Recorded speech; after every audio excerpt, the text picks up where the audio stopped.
आज कई वर्षों के बाद पावागढ़ मां काली के चरणों में आकर के कुछ पल बिताने का, आशीर्वाद प्राप्त करने का सौभाग्य मिला। मेरे लिए जीवन की बड़ी धन्य पल है। सपना जब संकल्प बन जाता है और संकल्प जब सिद्धि के रूप में नजर के सामने होता है तो उसका आनंद कितना हो सकता है, इसकी आप कल्पना कर सकते हैं। आज का ये पल मेरे अंतर मन को विशेष आनंद से भर देता है। कल्पना कर सकते हैं 5 शताब्दी के बाद और आजादी के 75 साल बीतने के बाद 5 शताब्दी तक मां काली के शिखर पर ध्वजा नहीं फहरी थी। आज मां काली के शिखर पर ध्वजा,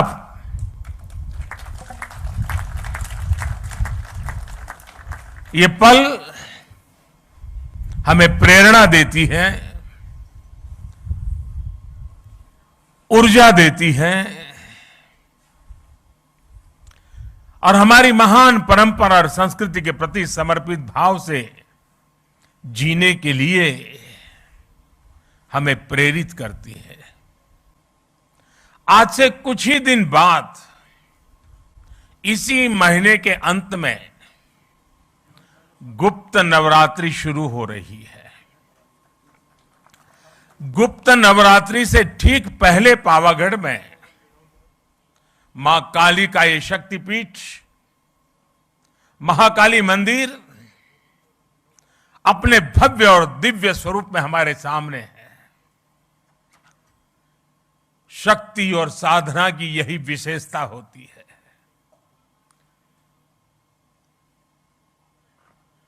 गुप्त नवरात्रि है, लेकिन शक्ति सुप्त नहीं होती है, शक्ति कभी लुप्त नहीं होती है। जब श्रद्धा, साधना और तपस्या फलीभूत होते हैं तो शक्ति अपने पूर्ण वैभव के साथ प्रकट हो जाती है। पावागढ़ में महाकाली के आशीर्वाद से हम गुजरात और भारत की उसी शक्ति का प्राकट्य देख रहे हैं। आज सदियों बाद महाकाली का ये मंदिर अपने विशाल स्वरूप में हमारे सामने हमारे मस्तक को भी ऊंचा कर देता है। आज सदियों बाद पावागढ़ मंदिर में एक बार फिर शिखर पर ध्वज फहरा रहा है। ये शिखर ध्वज केवल हमारी आस्था और आध्यात्म का ही प्रतीक नहीं है। ये शिखर ध्वज इस बात का भी प्रतीक है कि सदियां बदलती हैं, युग बदलते हैं, लेकिन आस्था का शिखर शाश्वत रहता है। भाई और बहनों, अयोध्या में आकर आपने देखा होगा भव्य राम मंदिर आकार ले रहा है। काशी में विश्वनाथ धाम हो या फिर मेरे केदार बाबा का धाम हो, आज भारत के आध्यात्मिक और सांस्कृतिक गौरव पुनर्स्थापित हो रहे हैं। आज नया भारत अपनी आधुनिक आकांक्षाओं के साथ साथ अपनी प्राचीन धरोहर को भी, अपनी प्राचीन पहचान को भी उसी उमंग और उत्साह के साथ जी रहा है। हर भारतीय उस पर गर्व कर रहा है। हमारा ये आध्यात्मिक स्थल हमारी श्रद्धा के साथ साथ नई संभावनाओं के भी स्रोत बन रहे हैं। पावागढ़ में मां काली का मंदिर का पुनर्निर्माण हमारी इसी गौरव यात्रा का एक हिस्सा है। मैं इस अवसर पर मां महाकाली के चरणों में नमन करते हुए आप सभी को हृदय से बहुत बहुत बधाई देता हूं। आज का ये अवसर सबका साथ, सबका विश्वास और सबका प्रयास का भी प्रतीक है। साथियों, अभी मुझे मां काली मंदिर में ध्वजारोहण और पूजन अर्चन का सौभाग्य मिला है। मां काली के दर्शन करते समय मैं सोच रहा था कि आज मां काली के चरणों में आकर क्या मांगू।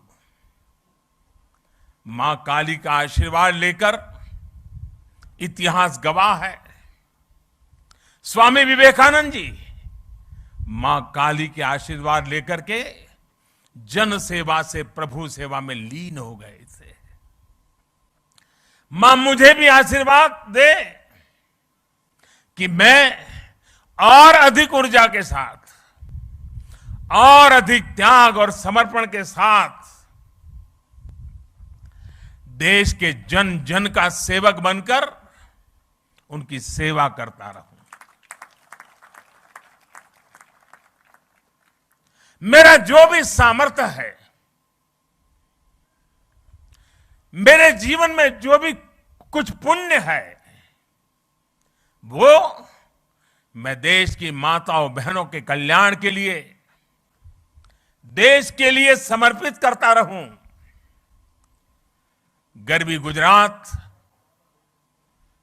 इस समय इस गर्वी गुजरात की धरती से, मां काली के चरणों से मैं देश की आजादी के अमृत महोत्सव का भी स्मरण करता हूं।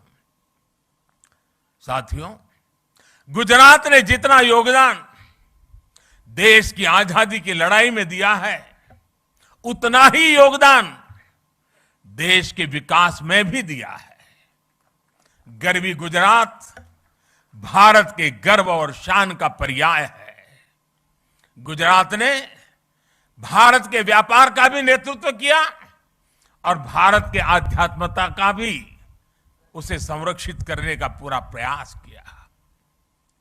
सदियों के संघर्ष के बाद जब भारत आजाद हुआ तो हम गुलामी और अत्याचार के घावों से भरे हुए थे। हमारे सामने उस अपने अस्तित्व को फिर से खड़ा करने की चुनौती, उसको लेकर के हम खड़े थे, लड़े थे। भारत के इस सांस्कृतिक आजादी की शुरुआत भी सरदार साहब के नेतृत्व में गुजरात से ही हुई थी। सोमनाथ मंदिर